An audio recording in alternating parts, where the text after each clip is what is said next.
ఎలా ఉన్నారు? అందరూ బాగుండాలి, అందరూ మేము ఉండాలి. ఇట్లు ఉమా మీ పంతులమ్మ. ధనుర్మాసంలో శ్రీ మహావిష్ణువు ఎలా పూజించాలో చూడండి.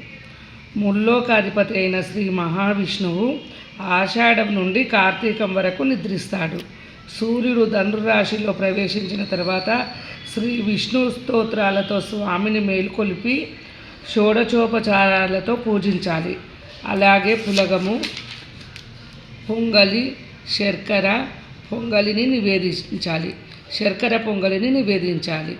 ఈ ధనుర్మాసంలో శ్రీ మహావిష్ణువును సూర్యోదయానికన్నా ముందు అనగా అరుణోదయానికి ముందే పూజించాలని ధర్మసింధు సెలవిస్తుంది.